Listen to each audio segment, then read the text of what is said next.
Hey everybody, we're really very excited to be here today. Should I use this? Yes. Okay, thank you. Because we'll get mad. because a year ago today we were shooting Essex County in North Bay, Ontario. And so it's nice to be back a year later with the show completed, and it has launched on CBC. We'll talk more about its international trajectory a bit later. So we were invited to this panel. So when we were invited, we were very excited to say yes, because we felt like we wanted to come back and bring the story back to where we shot it, because we were so lucky to be up here. And I guess the crux of this conversation is going to be centered around adapting the work. So, you know, the idea is like, how did we go from novel to the series? And I have with me here Ailish Kerwin, who is the executive producer, and she co-wrote the series with Jeff. They worked together very close. There were a litany of writers, but ultimately Jeff and Ailish really are who finished the 5 episodes and wrote them.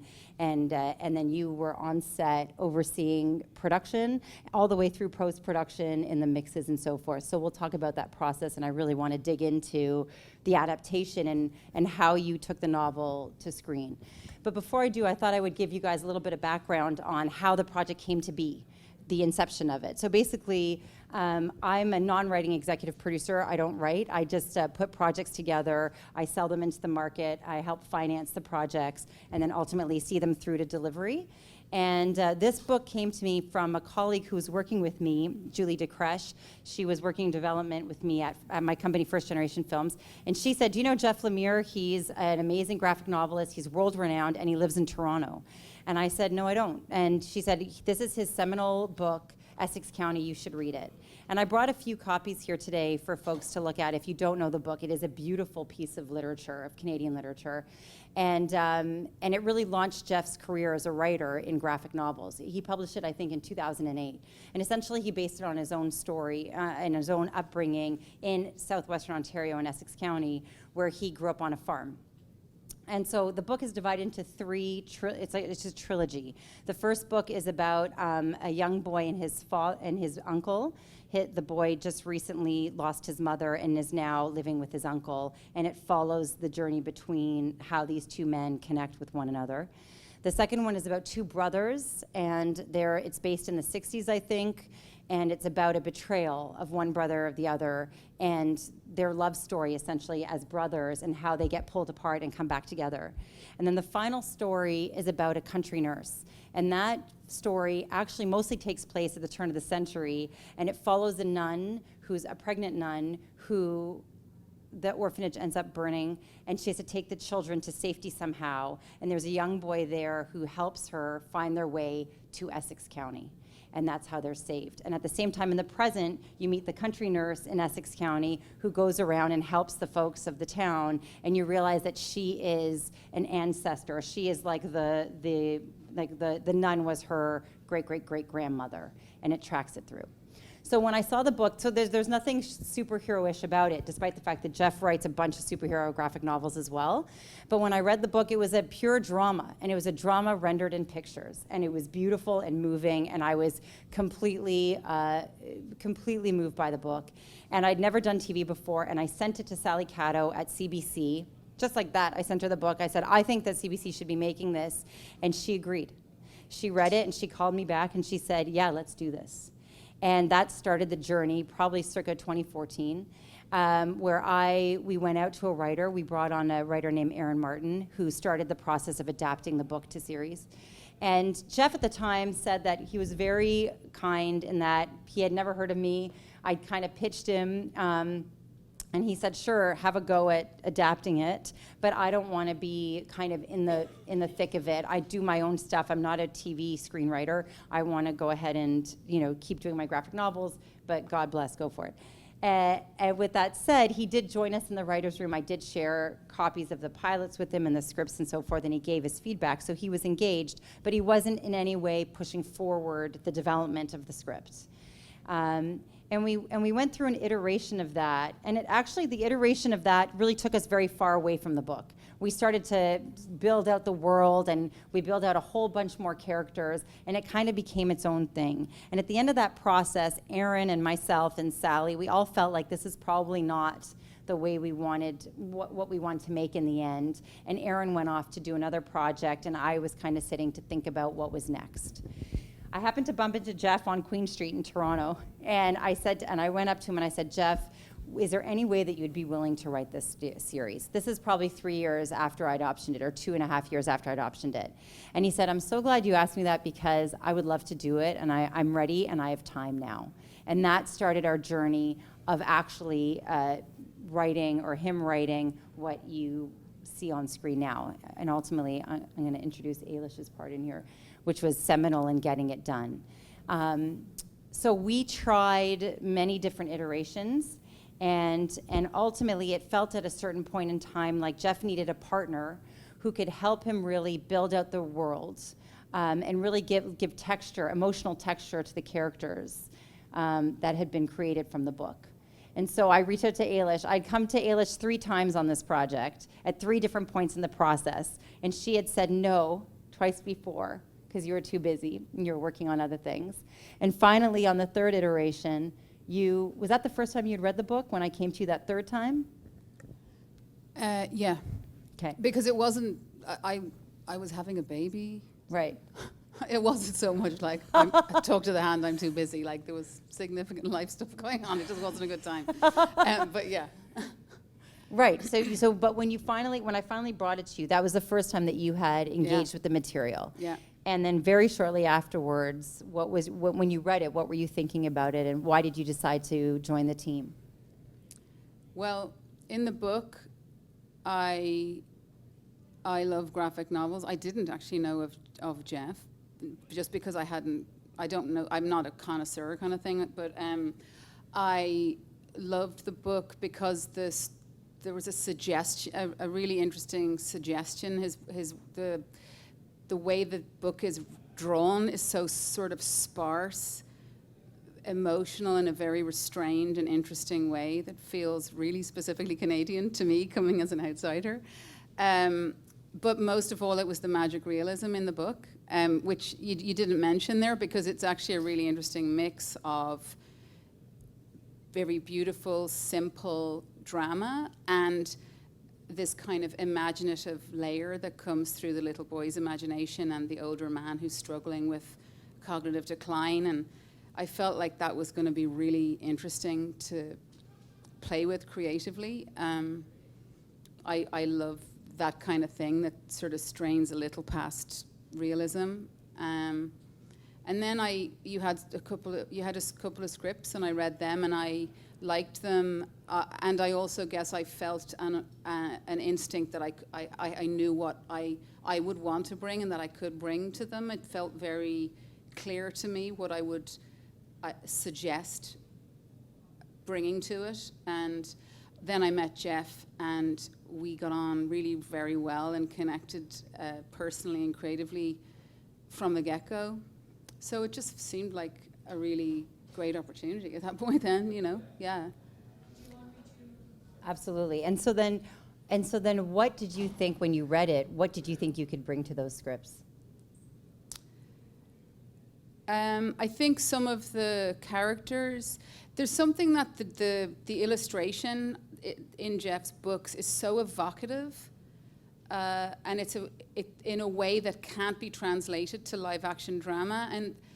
And so I wondered, it was like we had to flesh out the suggestiveness of the artwork in an emotional way by building the characters that were more enigmatic in his book and that we didn't get to know that well, and to, in so doing, build out their stories a little bit. The best example is probably the contemporary country nurse was written, as I said, really suggestively, really evocatively, but you didn't really get to know her story, and I was really interested to know who she was and build that out with Jeff, and we did that. And I guess in that way it made the story in the TV show feel a little bit more contemporary, because the ways that we built out her world were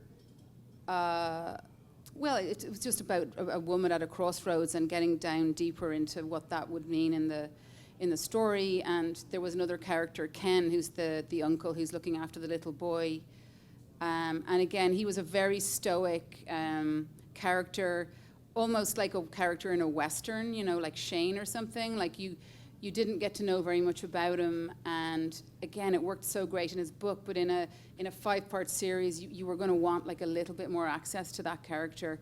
I think what we tried to do was retain the spirit of the character in the book, not to suddenly flesh them out and make them some kind of verbose characters in Melrose Place or something. That's an incredibly dated reference. But to kind of retain the energy and the atmos and the tone of what he had in his book, but build them out as people you could sort of get to know and unpeel over the course of the 5 episodes. I can't even remember what the question was now. Well, no, we were talking about what you could bring to it, and, yeah. and this is all of that. One of the things about Ken too, that in the earlier iteration of the adaptation, Aaron Martin conceived of Ken as being a queer character in this small town, and the idea that he's a gay man who is out in the community. Obviously, not an easy thing to do for someone in their mid-40s, you know, living in this small town. But the challenge that he faced was now that his sister, who's passed away, has left her son with him. The idea of the judgment that would come of a gay man raising a young boy. And that was something that was new. It was not in the book. In the book, Ken is a very stoic character who says very little. And you get a sense like he's God-fearing in the book just by the illustrations. There's like cross behind him or that kind of thing. I think they're in church at one point in the book. And that was also something that needed kind of, and to your point, it needed an imagining, because it had to be Ken of the book, like the spirit of the book, but still, as a gay man dealing with what he was dealing with, we needed to build out that character in that world. Could I actually ask, in the people in the room, like, do you know the book or do you know the show? Like, okay, because I wonder maybe should we say what the basic story of the show is, just because if anybody doesn't know it. I mean, in the show, what it ended up being was an ensemble drama focused around these 4 key characters, who are a little boy, Lester, who's lost his mother very recently. His dad is not in his life. He's very imaginative. He draws comic books. I think he's possibly slightly autobiographical manifestation for Jeff. And he has imaginative flights that manifest in the book of he's imagining himself flying across the cornfield, and it's kind of his way of coping with reality and just using his creativity. The other character is the uncle Ken, who's trying to figure out if he can step up to the plate and play this role that he never imagined he was going to play, basically being the caregiver and sort of proxy dad for this little boy. Then we have the country nurse who her name is Anne, and Molly Parker played her in the TV series. And the way we conceived of her in the show was of a woman reaching that kind of midlife moment of questioning about all the decisions that she's made. She's in this what they call the middle passage, reassessing who she wants to be, how she wants to live, questioning some relationships in her life. Her marriage is up in the air, her daughter's going to college, and just that whole kind of moment in her life. And we made her the sister of the little boy's estranged father, Jimmy, who we kind of oomphed into the TV series more. He's a character in the book as well. Similarly, like I've described everybody, beautifully rendered, enigmatic, not very knowable in the book, and we just made him a little bit more knowable, and he was played really beautifully by Kevin Durand in the series. And then the final character is Lou, who is an older man in his 70s. He's lived a very isolated life. When we find him, he's living in this old rundown farmhouse. He's drinking too much. He's coming in and out of moments of cognitive decline, and that's again where the magic realism comes in. He's kind of hearing sounds and imagining things from the past, and they're kind of entering into his reality. And he's going back into his past and kind of walking, it's not really flashbacks, he kind of walks back into the past. And we get to know certain secrets that are in the past that have actually affected everybody in the story. And those things are sort of slowly unraveled over the 5 episodes. So it's basically these 4 characters at very different crossroads in their lives, a small boy, an older man, middle-aged woman and a middle-aged man, and there's sort of something we tried to, and I guess if you're talking so much about adaptation, one of the things who was there to really help and facilitate Jeff realize his vision in television form, and his book had a quality that was kind of archetypal and mythical almost, and there was the sense of all these people being related. There's a picture in the front of his book of a family tree where you see all of them kind of poised all around the tree, and that sense of generational secrets and stories and trauma being kind of passed down, and the story in the present we saw, I think, as a sort of an opportunity to face and possibly begin the healing of some generational trauma in this wider family in this small town. Anyway, I just thought it was worth talking through what the story is, in case if nobody knows what it is, this conversation might be a bit slightly less interesting, but yeah. No, that absolutely, and I think it's true also that one of the big things that when we were thinking about the adaptation, and when you're looking at any book, but Essex in particular, like when you're thinking about adapting it, what are the core tenets of what you what you know you have to keep, right? Because you almost feel like you have a story laid out in front of you, but only some of it will be adaptable for a series. And so how do you decide, and in this instance, how did you decide what was important that you absolutely couldn't lose sight of, and then what you had to build out and were okay to build from? Like, I think one of the main things in anything, and I guess it feels like especially in this, is tone. You know, when I wasn't part of any of those other iterations, and you said when you got sort of further and further away from the book, and I know that when I came on, you'd already come back closer to the book, and everything that Jeff and I did, we did as much as possible stay close to the story of the book, but more so to the tone, I guess.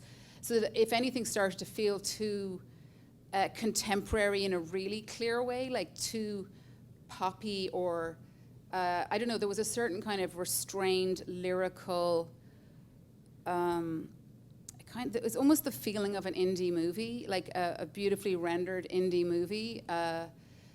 Like television tends to be quite talky, but we were aware that this should be, the people are struggling to communicate. They're not often succeeding to do so, and so it shouldn't be so talky. People shouldn't be so easily verbose and able to express their feelings, and obviously I'm there with Jeff, the creator of the book, so like he's there anyway to kind of go, oh, this feels tonally off or whatever, but like after a while I think I got a sense of it anyway, and then could kind of work with him from there. So yeah, tone I think is probably the central one. And then I think not adding any more than necessary in order to make it dramatic and emotional and interesting. Keeping it as simple as it could be while still having stakes and unfoldingness and more than the book had.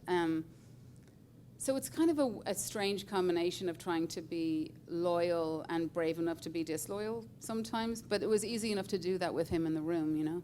that's right. I mean, Jeff was actually the one who, at a certain point in time, killed off the nun. Because we had been struggling so long to incorporate the nun at the turn of the century. So basically the story is just that you meet this nun, you find out that she's pregnant, she's hiding her pregnancy. There's a young boy who you realize is connected to the family as like a forefather of like all the people you meet in contemporary time of the little boy. And she's the one that carries the children together through the cold, through the woods to find Essex County. And that's the start of that's kind of the magic of the book, is that at the end of the book, she says, there it is, we're going to be safe. There's Essex County. And that's what brings I you always there. thought that story was that was the beginning of that settlement. Right. Was those children Yeah. and coming along. So we tried every iteration for years, like 5 years, to keep the nun. It was like our absolute favorite thing. And it also gave it a lot of scope, because she was from a different time period altogether, and she was also like connecting the family tree as like a forefather of this family. And finally, Jeff looked at me one day and he was like, "We've got to kill the nun. Like, she's dead. We can't use her." I don't think you even know, but like really close to about a month before production, I said to him, I think we have to bring the nun back. But I had an idea I was convinced was amazing. Like we could just touch in a little seed at the beginning, and then there'd be a magic realism thing of the nun and the kid, the little boy Lester in the present seeing the nun in the past, and the kids walking through the snow. And Jeff was like, "Don't mention the nun. I can't go back there," kind of thing. The nun was dead. But, I wanted to bring her alive like a zombie. But it was really, in fairness to you, like you don't often, when you're adapting, I've done a lot of adaptations. Actually, I shot a film here back in 2011 called The Lesser Blessed in Sudbury with the participation of the NOHFC in the very early iterations of that fund. And it was an adaptation of Richard Van Camp's book. And so you don't often, which actually Peter Costco is in the audience, he was a production designer on that. And so you don't often have the author actively writing the screen adaptation and or really actively involved in the development. And it's interesting because I don't know if we would have killed the nun if it weren't for Jeff, but the nun had to go. And so it was because he was at the center of this adaptation that he was able to say, you know what? Despite the fact that she seems so central to the book, she's actually not, we don't have to lose the spirit of the book when we lose her as we go to screen. And so that was one of the big things. And then also as a result of that, he introduced a couple of really core ideas. And for those of you who haven't seen it, I'm gonna ruin it for you.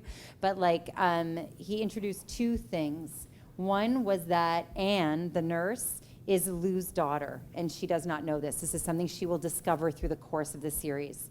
Initially, well, she was nobody to Lou.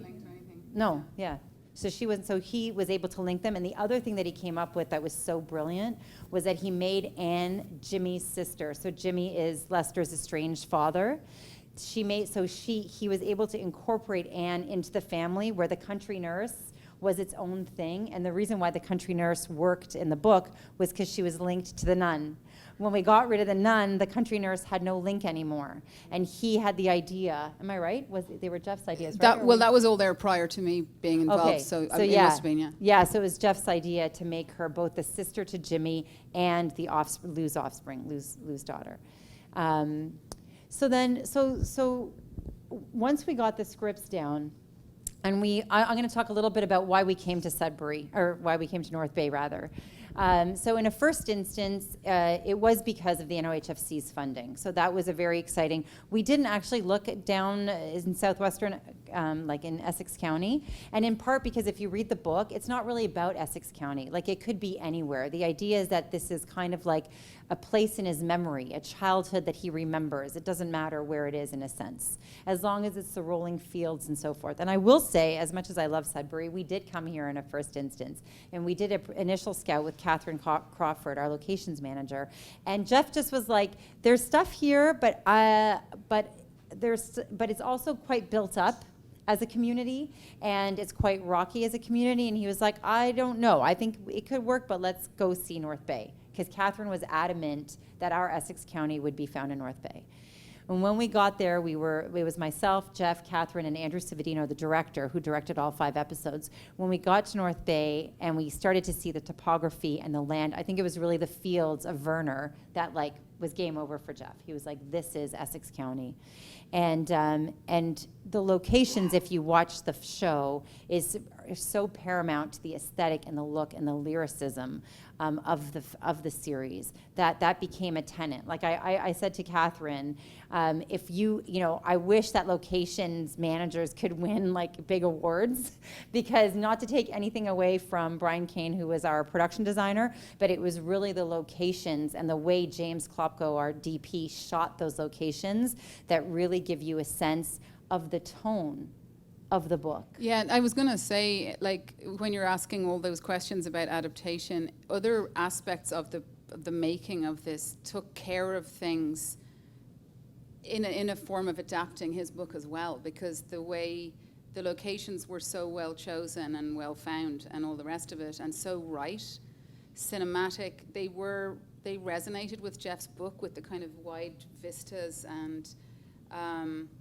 the combination of the locations and the cinematography, and I know we're going to talk about that also, the music, brought in aspects of the lyrical, the sparse, and the kind of magic realism that was challenging on a particular budget to realize on the screen, but tangentially those things brought magic and a kind of cinematic lyricism that you can't write, you have to make in the frame. And I think the adapting isn't just the writing, it's all of it. It's the rendering, and the rendering did it too, quite successfully, I think. Absolutely. No, that was a huge part of it. So anyways, we have Georgia here, who was on the locations team. And I wondered if you'd come up for a second and just chat a little bit about, because I think it's important, chat about two things. One is, hello, welcome. One is, Is this on? it's on. You're good to go. One is, when Catherine was talking to you about finding locations, was it different in this case than other cases? Like, because you had the book, were you guys trying to emulate the book, or what was your approach to finding locations for this project? The first thing was David Franklin was the other location scout, and we've worked together for a while, and we've worked with Catherine for 8 years or so. So, and they've worked before me also. So there's also a huge relationship in Verner and Piovesan and North Bay with, you know, all the powers that be, the municipalities and people and farms and whatever. So the first thing Dave and I did was get the comic book, right? Get the graphic novel. So we read the script first, and then we went to the graphic novel, and then we kind of compared notes and went back and forth. And because of our history of the locations, once you have enough experience, I think, you don't waste your time kind of driving around. It's like, okay, I think I know this spot. And we knew that Verner was absolutely going to be the place for the fields, right? And then the tough thing was the farmhouse, Lou's house. Yeah. So that was very special because it was run down, bare, the tone, it was on its own. And so we took our time, like went every back road, you know, you could possibly get. And then we had one, and everybody came out, we thought that was it. And then for family reasons, that didn't turn out. And then so the hunt was on again, and then there was another one. And it just happened to be that the Mennonite family was moving back to New York State. So because we needed the place for a month. And it just happened to work out that we could arrange it for the people, the other Mennonites were, there was a switch sort of happening between these families, that they could come like a couple weeks later, and we'd have the place for over a month.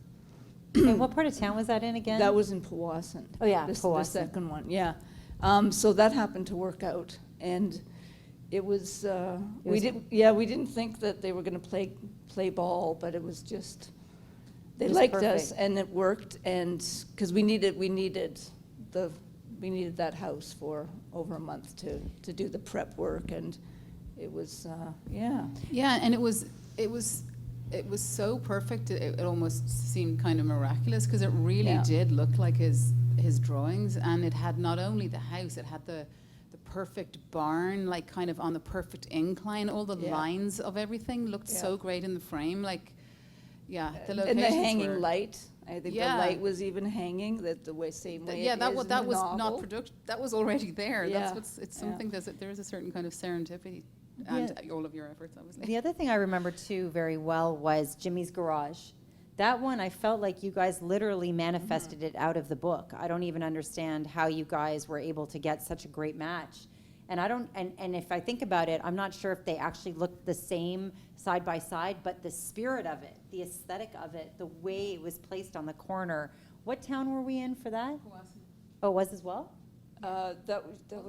It was Piovesan, yeah. That was such a perfect location. Jimmy's garage was just wonderful. And then there were other things that we had to kind of make do, like the nursing home was a challenge, trying to figure that out and where we were going to do that, because we spent. Yeah, but once we found it, it was like, oh, this is it. It was, you know, but like places like the garage, because of the gas tank, the way it was, it's aged, is like 1 in a million. Like they just don't really realize that a lot of these places just don't exist anymore. No, because that garage looked like something in an Edward Harper painting, and then in Yeah. the scenes that were shot there, they had that quality, which is again so kind of graphic looking. You know, it was perfect. Well, Jeff said to me that when he thinks of Essex County now, he thinks of North Bay. And that's like his hometown where his family lives, so it's like transferred his actual history. Because of how perfectly you guys you were able to match the spirit of it. And just one last question about your search as a scout. Were you thinking about the spirit of the image that you saw on the page, or were you trying to match it perfectly? I think it had to do with the history of it, with the tone, Right. right? Like the cafe, which was the bar, which is DeMarco's restaurant, was perfect, right? So that was like, certain things were not a question. Then as soon as Andrew and everybody saw, there was just like, oh my God, this is it.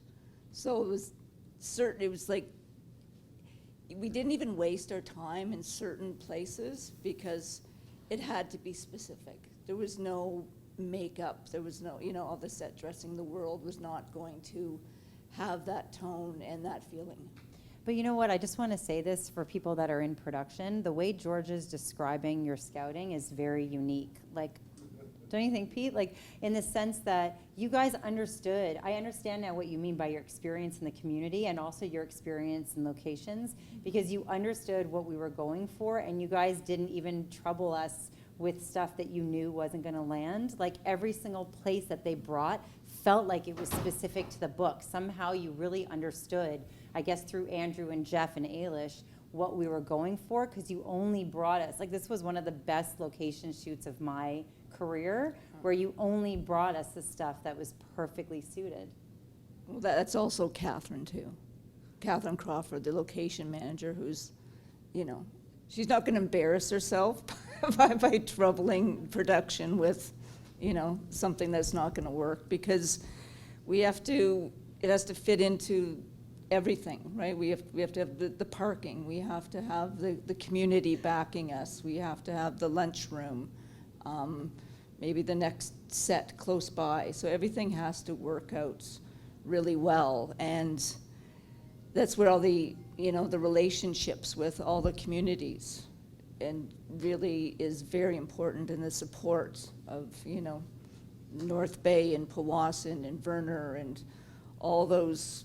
It's all about relationships. Everything is, the relationship. But as a location scout, having a great story to sell and selling my enthusiasm really helps me a lot, right? And you get excited because it's like, oh my God, like the adaptation, what you guys did from the graphic novel to the script was great, because it made sense, made a lot of sense, and it brought the characters, more alive in some ways, and the relationships tied in.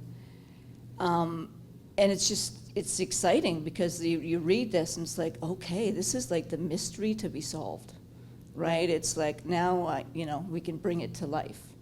And, it makes my job wonderful, right? And, having good relationships with my own team and the director and Jeff, and it was a really great team. Yeah, it was. It was there was a lot of like-mindedness. I have to shout out the North Bay Film Office as well, because they were very instrumental in facilitating our shooting in the community. And we had a lot of interaction community. We were on the road the whole time. And so we got to interface with a lot of the community who were very welcoming. So that was lovely. All right, well, if I move into like I'll post-production, let you. well, you can stay if you want, or you can go. Says you, it I'll doesn't just matter go which stay way, so might you as have- well. You can chime in if you have a question for Eilish. But I was gonna say, so as we head into post-production, so we do production for as many weeks as we did, felt like a lifetime. And then we got back into the edit suite and we start editing. So what was that process? Because you were very involved alongside Jeff in the editing of the episodes. What did you discover in post in the picture edit? Or what were you contending with most? Trying to think if I actually have an answer to that question. I would say pacing is one. Performance was another. Yeah. I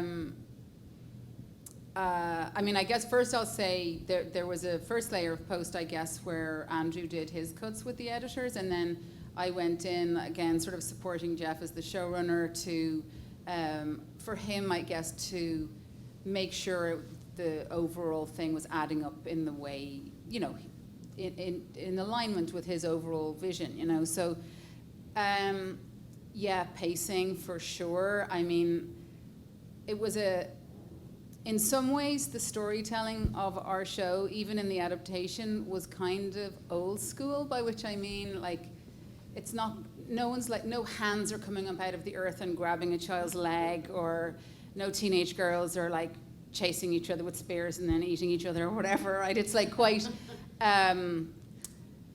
so we were, you know, the magic realism was you know, we opened in a pilot with the kid flying and the imagination and the sense of loss and the kind of lyrical, you know, and then it's just keeping the audience involved and keeping the pace going and trying to get the story set up as quickly as possible, and those were some of our challenges, I guess. And then we had the slow unraveling of secrets. We definitely moved material that had been in episode 4. We moved we moved a lot of material from episode 3 into episode 4, which when I was a younger screenwriter, I never would have imagined that would ever happen, because there's like continuity and story, and I didn't write it that way and whatever. But the editing process is just writing it again in a lot of ways, and you never realize how true that is until you're actually doing it, and it's like, obviously we have to change all of this. It's just organically not working the way it did on the first attempt to create this, and it's just another layer, you know. Because I guess we put a ton of story in episode 3, and it ended up being one of, I think, all of our favorite episodes, but it had story to spare, and we were able to move it into episode 4 and kind of change. I think some of the significant reveals were even moved around between 3 and 4. What were the question? What were the challenges? Yeah, or like, what was the process? I mean, one of the things that really became a revelation for us was music. So we worked with a Quebec composer, Patrick Watson, who did the score for the series. And he's a performer and in his own right. He's well known, and he's a songwriter, a composer, creator, singer. And he came in and just really wanted to bring an epicness to this personal drama of these people. And his music was so full, by contrast to like the dialogue and the visuals. Well, the visuals were very lyrical, but he just wanted to bring a fullness to the moments and really wanted to highlight and amplify the drama in these ordinary people's lives. And in so doing, he kind of brought the epicness that the nun story brought, that we cut out, because she was intergenerational and she made the story feel bigger than it was. We didn't have her anymore, but the music kind of did that. And Patrick, without knowing it, I don't think unless he read the graphic novel. He definitely did. Oh, yeah. Yeah. No, listen, he was using, when he talked about it, he was trying to make music that was graphic.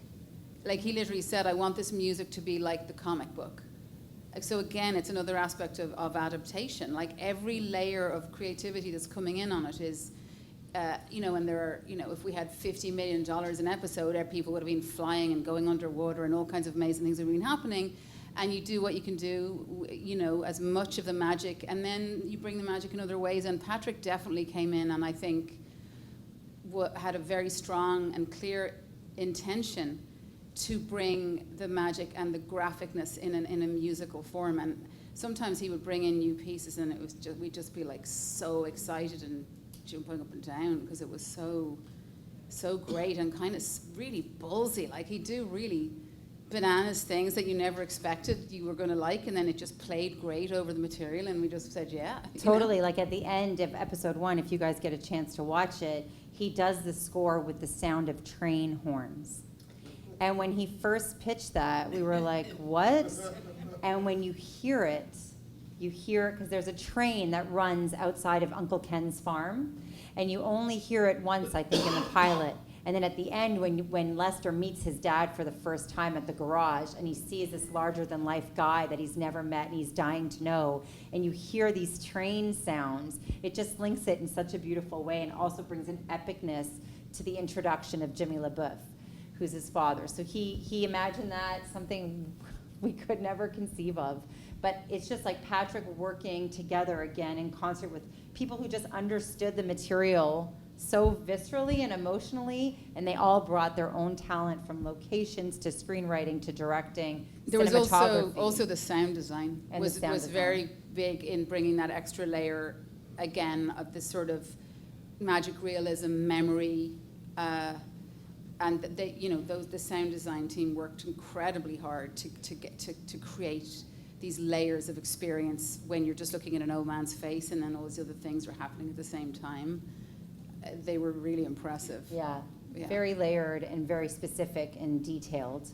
And then finally, I mean, we had our premiere on CBC in March of 2023. They did all 5 episodes over the course of weeks, and then now it's available on Gem. And so our next step really is, you know, the marketplace has been quite disrupted over the past year and a half for a variety of reasons, strikes being one, but there have been a bunch of reasons for why the market is a bit disrupted. But we are very hopeful, and we're getting very close to a US deal. So that's something where now that we're hoping Essex is gonna have a real full life outside of Canada, in the US and international, with ITV Studios selling international and actually being effective in getting it sold in various territories. So we're really looking forward to that next push, landing our US home, and then you know, bringing it to an international market audience beyond the Canadian borders. So that's kind of like the trajectory of the adaptation in a quick overview. And just wondered if anybody had any questions or if you wanted to ask us anything. Pete? I haven't read the graphic novels, but I saw the series and I thought it was really well done. And one thing that really stood out was the performances. And I was wondering if you could talk a little bit about the casting. I don't know if the characters, you know, are at all similar to what was drawn or not, or if you just, you know, went with actors that could give the characters, you know, like the most resonance and give amazing performances. Right, for sure. So absolutely, we have to talk about the actors and the performers that came on board. So first of all, I would say that we were worried about finding Lester. We were very worried about finding the child. And we worked with Robin Cook, who did Room and Station 11 and a bunch of, just has a huge credit list of amazing projects. And she found Lester in like 2 weeks. She was like, kids, no problem. And we found Finn, and Andrew and Jeff really looked at his auditions. I think we had to do it all because at that time, COVID was still a thing. So we had to do it all over Zoom and over, video. And so actually when we met Finn for the first time, they were very shocked at how tall he was. Yeah, he had either grown or just not looked very tall on Zoom. So yeah, and it turns out he was very tall, but nevertheless, they found their Lester right away. Really, we were focusing, the next character that came quite quickly was Kevin Durand. Andrew Savadino, the director, had spoken to Kevin. Kevin had also reached out to Jeff. I think Jeff has a series on Netflix called Sweet Tooth, and I think that Kevin had audition for that. Anyways, he was a huge Jeff Lemire fan, and he brought himself forward, and I think that was immediate chemistry. They got on a call, and if you see the movie and you see the series and you see Jimmy and you see Jimmy in the book, they're like, he's literally like lifted from the graphic novel. Like Kevin Durant is like 6'8" or something. Like he's a tremendously big presence. He's got a boyishness to him. He was just a wonderful rendering of Jimmy from page to screen. We really were taking a lot of time finding our Ken, Anne, and Lou. And we ended up with Molly Parker as Anne, Stephen McHattie as Lou, and Brian Smith. Yes, thank you. Brian Smith. Brian J. Smith, because I think there's a few of them. as Ken. And Brian was Andrew's idea. He's an American actor who's based in New York. He himself is queer, and he was, when we went out to him, we felt very strongly that we wanted to hire somebody from the community to play the part, because they would bring an authenticity to the character. And when we reached out to Brian, he was so emotional about the material, but also said that he'd never been asked to play a gay character before. He grew up in a small town in Texas, and he could really identify with Ken and Ken's plight. And he was so compelled to play this character. He came up to North Bay, and he was with us, and he was a lovely presence, and brought a boyishness to Ken that is not in the book, but that he brought himself that really made him endearing and charismatic and wonderful, this quiet soul who really had a boyishness to him as well. That was quite lovely that he brought himself. Molly Parker was our dream, and we're just so pleased that she said yes. She elevates Anne in every way. She elevated all of us, I feel like everything she did. Do you want to speak a little bit about your interactions with her? Yeah, I was pretty invested in that character. I put a lot of my own midlife crisis into her midlife crisis. So, you know, who was going to come up and play her? I've always loved Molly Parker, even before I was anywhere near Canada or anything, just from all her indie films and everything. And when she came on and started doing her thing of stuff that, you know, I was involved in writing, I was honestly pretty emotional, because she's just like, she's so deeply professional, but it's a kind of a lame word in a way. She's so dedicated, and there's a certain kind of grace or elegance or something about her commitment. And she definitely brought her own, certainly compared to the comic book. We'd already changed the character of Anne, of the nurse from the book, pretty significantly, because she really was not that super developed in the book. So she'd already become a bit more of a contemporary woman, kind of confronting all the midlife stuff that I wanted to explore. And then Molly came in and resonated with all of that, and was interested in all the things, certainly that I was interested in, and we had all talked about, Andrew the director and Jeff and I. So that was just great. And then being on the set, if she ever, had a question or wanted to, see if a line could be said, she was really specific. She's almost like a theater director. She'd sometimes be kind of mouthing a line and going, I'm not sure, I can't think of any lines, but I'm not sure she's like, that's not coming out right. Can I say it a different way? And then I'd be there sort of trying to write a different way, and she'd try one or whatever. So she was super collaborative, and it was really just an honor. Learned loads watching her do her thing, learned a lot about writing for actors and what they need. And it was just an absolute pleasure. Like I was on the set for nearly every single thing anyway, but I would never have missed a moment of her doing what she's doing, It just kind of felt like an honor, honestly, to have her doing something I'd anything to do with. Yeah. And then Stephen McHattie was really desperate to play the part, and we wanted him, and he was a wonderful Lou. He brought such a humanity to him. And we were very privileged to have him with us on our crew, and then on our cast. And then we had like Hannah Gross play Beth. We had Tamara Podemsky. It was just, it was an embarrassment of riches on this show. Shane, Thank you so much for coming this afternoon and sharing your insights with us. I have a question about magic realism that you guys were referring to a little bit. Anyone who's seen the trailer or seen the series or is just watching at the poster right now behind you guys knows that the series achieved magic realism to a T. It's really impressive. I'm curious about the conversations that might have happened on set between, top down from crew, to get everyone on the same page and achieve that vision? I know you talked about locations, you talked about the screenwriting a little bit, but it seems like everyone was on board to achieve this accomplishment. If you guys could just maybe speak about the attitude that was on set to achieve something like this. I mean, I noticed from the minute I arrived up to North Bay that there was something about everyone involved in the project's attitude to Jeff's book, and Jeff almost as a creative person. And there's something very heartfelt and pure about that book. And I felt like everyone that was involved in the project was invested in getting it across the line in a respectful, beautiful way.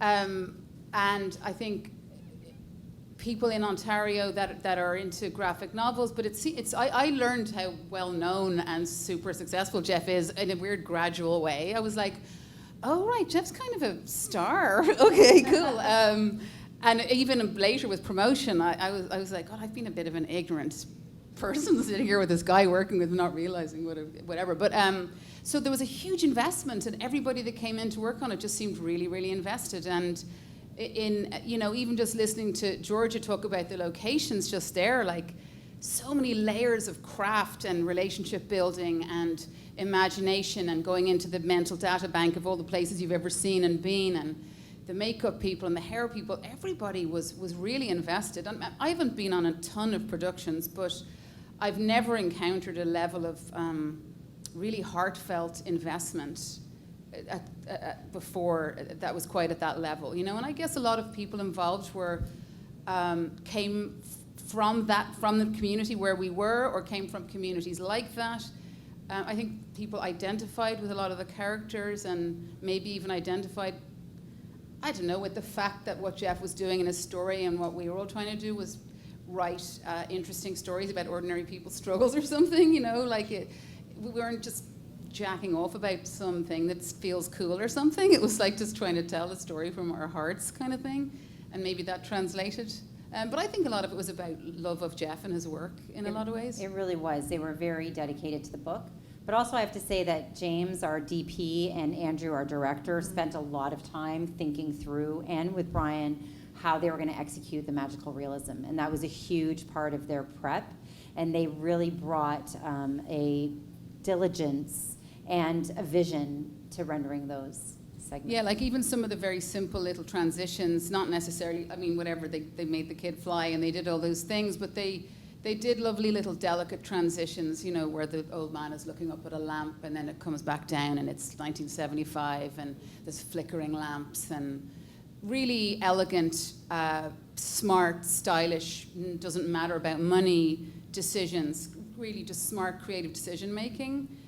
That it seemed like a lot. It was a lot of that as well in terms of the magic realism. I had a question for you, actually. With regards to working with Jeff right on set and being there to handle his material and have his opinion live, can you speak a little bit to him as a person and how that process went? Was he... I know there was quite a few writers, so can you take me a little bit through the technical aspects of what a writing room would look like with that team and how that flowed? So we had multiple writers' rooms that went from maybe 10 people to mostly 5. There was a handful of writers that stayed with us through a lot of the years of development, and they contributed to the final outcome, certainly. But in the end, it came down to Ailish and Jeff. I never met any other writers than Jeff. They were sort of antecedents to me. I didn't even really read any of their material, but I know, obviously, like Christina's saying, some of the story decisions that had been made ended up being with, you know, in the DNA of the material that we were retaining, kind of thing. But I personally was never in any writer's room. It was just Jeff and I working together and separately, and in a combination of all of that. But yeah. Yeah, so I think there was like Adriana Maggs, Alex Levine, Aaron Martin, like I mentioned. These are kind of the core folks I remember. But Jeff is a really soft-spoken dude, but despite that fact, he really knows his material. This was his story, and he was very clear about what the story we were trying to tell. And so I think at the end of the day, having him on set was a very grounded presence. He would speak quietly to Andrew. Him and Ailish would communicate often to each other, and as they were going through production, to make sure that they were keeping their eye on what was important and preserving the core tenets of those scripts. So it was a very quiet presence. But I remember, the other thing I remember about Jeff very well is him sitting outside in his chair wearing his COVID mask, signing books. I think he must have signed 100 books, and every crew member, did you get one? Yeah. Okay. Every crew member got a book, and every cast member. So he was very dedicated to showing his love by sort of giving back and taking time with every person. And he was really moved too by that stuff I've described about everybody working so hard to bring his beautiful thing to life, you know. Yeah, he was very moved by that, you're right.